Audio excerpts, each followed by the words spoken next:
Tension മാറ്റാനുള്ള ഒരാൾ ഇവിടെ ഇരിപ്പുണ്ട് അല്ലേ? ഹായ്. രാജാവ് ആ വേഷത്തിൽ നിന്നൊക്കെ മാറി ഹസ്ബൻഡ് ആയിട്ട് ഇരിക്കുകയാണ്. അല്ല, ഇവിടെ കിൻഷ ഇവിടെ മത്സരാർത്ഥിയായിട്ട് വരുന്നു. അപ്പോ ഹസ്ബൻഡ് അത്യാവശ്യം തിരക്കും ബിസിനസ്സും ഒക്കെ ഉള്ള ആളാണ്. നാട്ടിലുള്ള പരിപാടികളൊക്കെ അവിടെ ഉപേക്ഷിച്ച് ഇങ്ങനെ വന്നിരിക്കുകയാണ്. എല്ലാം ഫ്രണ്ട്സിനെയൊക്കെ ഏൽപ്പിച്ച് ജോലി കാര്യങ്ങളൊക്കെ തിരക്കിൽ നിന്നൊക്കെ വിട്ട് ഇവിടെ വന്നിരിക്കുന്നു. ഇവിടെ എത്തിയതിന് ശേഷം കിൻഷയുടെ പാട്ടുകളൊക്കെ കേട്ടതിന് ശേഷം കിൻഷയോട് ഒരു കാര്യം അദ്ദേഹം ആവശ്യപ്പെട്ടു. എന്തായിരുന്നു ആ ആവശ്യം? നീ എങ്ങനെയെങ്കിലും ഇവിടെ പിടിച്ചു നിൽക്കണം. അവളെ എല്ലാ കാര്യത്തിലും ഞാൻ സപ്പോർട്ടാണ്. ഈ വേദിയിൽ വരാനുള്ള ഒരു ഭാഗ്യവും അത് ദൈവാനുഗ്രഹമാണ്. പിന്നെ വന്ന് അവളെ ആ പെർഫോമൻസും കാര്യങ്ങളൊക്കെ വളരെ സന്തോഷം തന്നെ. സന്തോഷമാണ്. ഓക്കെ. പിന്നെ പണ്ട് നമ്മുടെ കിൻഷ ഒരു സ്നേഹബന്ധത്തിന്റെ കാര്യം പറഞ്ഞിട്ടുണ്ട്, ഒരു സൗഹൃദം അല്ലേ, ഒരു സുഹൃത്തായിരുന്നു നമ്മളെ ഇവിടെ എത്തിച്ചത് എന്നൊക്കെ. അപ്പൊ നമ്മുടെ ഫാമിലി മെമ്പേഴ്സ് മാത്രമല്ല സപ്പോർട്ടായിട്ട് നിൽക്കുന്നത്, സുഹൃത്തുക്കളും നാട്ടുകാരും വീട്ടുകാരും എല്ലാവരും ഉണ്ട് അല്ലേ? ഫസ്റ്റ് എപ്പിസോഡ് കണ്ടിട്ട് ആള് കരഞ്ഞോണ്ട് എന്നെ വിളിച്ചിട്ടുണ്ടായിരുന്നു. നീ എന്റെ പേര് അവിടെ പറഞ്ഞില്ലേ എന്നൊക്കെ ചോദിച്ചു. അയ്യോ, എന്താണ് ഇപ്പൊ നമുക്ക് ഈ എപ്പിസോഡിൽ വീണ്ടും പറയാം, എന്താണ് പറയാനുള്ളത്? ഞാൻ പറഞ്ഞിട്ടുണ്ടായിരുന്നു ഒരു ദിവസം നീ ഇങ്ങോട്ട് വരണമെന്ന്. ആര് പറഞ്ഞു? കിൻഷ പറഞ്ഞു. ഞാൻ പറഞ്ഞിട്ടുണ്ടായിരുന്നു. അപ്പൊ അവള് പറഞ്ഞു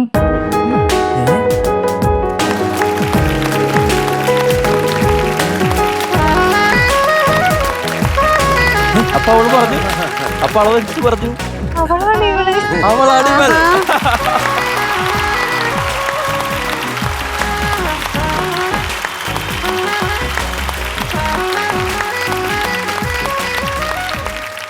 ഇതാണ് എന്റെ ഫ്രണ്ട് രാഗി, അവളുടെ മകള്.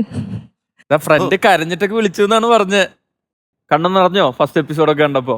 ഭയങ്കര സന്തോഷം കൊണ്ട് വന്ന സങ്കടാണ്. കാരണം ഒരിക്കലും പ്രതീക്ഷിച്ചില്ല അവള് പറയുന്നുള്ളത്. കാരണം പറയാൻ വേണ്ടിട്ടില്ല, അവൾക്കുള്ള കഴിവ് എല്ലാരും അറിയട്ടെ വിചാരിച്ചിട്ട് ഫുൾ സപ്പോർട്ടായിട്ടുണ്ടായിരുന്നു. സപ്പോർട്ട് അത് ഞങ്ങള് പണ്ട് തൊട്ടേ ഉള്ള സപ്പോർട്ടാണ്. ഇപ്പൊ എത്ര വർഷത്തെ സൗഹൃദമാണ് രണ്ടുപേരും തമ്മില്? 7ാം ക്ലാസ് മുതലുള്ള സൗഹൃദമാണ്. അപ്പൊ എന്തായാലും സുഹൃത്തിന്റെ ഈ വിജയം കണ്ടിട്ട് എന്ത് തോന്നുന്നു? സന്തോഷമുണ്ട്, ഒരുപാട് സന്തോഷമുണ്ട്. കിൻഷയ്ക്ക് എന്താണ് പറയാനുള്ളത്? പറഞ്ഞോളൂ. എനിക്കൊന്നും പറയാൻ പറ്റും. അതായത് ഒരുപാട് ആഗ്രഹിച്ചാണ് കിൻഷ ഇങ്ങനെ ഒരു വേദിയിൽ കാണണമെന്ന് കിൻഷയുടെ ഈ ഫ്രണ്ട്. അപ്പൊ ആ ഫ്രണ്ടിനെ നേരിട്ട് എത്തിച്ചിരിക്കുകയാണ് അല്ലേ? ടിവിക്ക് ഒരുപാട് താങ്ക്സ്. ടിവിയില് അമ്മയെ പറ്റി പറയുന്നത് കേട്ടോ? സന്തോഷം. ദീക്ഷിത. എത്ര ക്ലാസ്സിൽ പഠിക്കുന്നേ? 3ാം ക്ലാസ്സിൽ. ടിവിയിൽ കണ്ടോ? ആന്റീനൊക്കെ കണ്ടപ്പോ എന്ത് തോന്നി? സന്തോഷായോ?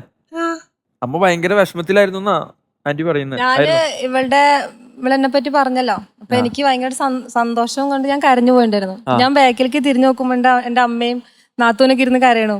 അവർക്കും സഹിക്കാൻ പറ്റില്ല. കാരണം ഒരു കൂട്ടുകാരൻ ഇത്രയും കാലം ഗ്യാപ്പിന് ശേഷം എന്നെ പറ്റി പറയാ. ഞാൻ പണ്ട് ഇവള് പാടുമ്പോ അപ്പോൾ ഞാൻ ആദ്യമായിട്ട് കേൾക്കുന്നത്, അയ്യോ അന്നത്തെ പാട്ടാണല്ലോ അവള് പാടുന്ന പറഞ്ഞപ്പോ എനിക്ക് എന്റെ കണ്ണിന് അത്രയ്ക്ക് സങ്കടം വന്നിട്ട് ഞാൻ കരയാണ്ടായിരുന്നത്. അപ്പൊ അവരും കരയാണ്ടായിരുന്നു വീട്ടില്. ഞാൻ ഫസ്റ്റ് പാടിയ പാട്ട് ഇവളെ എപ്പോഴും എന്നെ കൊണ്ട് ക്ലാസ്സിൽ പാടിപ്പിക്കാറുള്ള പാട്ടായിരുന്നു. ചീരപ്പൂ. എന്തോ നീ സന്തോഷായോ? സന്തോഷായി, ഒരുപാട് സന്തോഷായി. അപ്പൊ എന്തായാലും വേറെ ഒന്നല്ല, ഒരു നന്ദി പറച്ചിലാണ് കിൻഷയെ പോലെ ഒരു മ്യൂസിക്കൽ വൈഫിനെ ഞങ്ങൾക്ക് തന്നതിന് ഫ്രണ്ടിനോട് നന്ദി പറയുന്നു.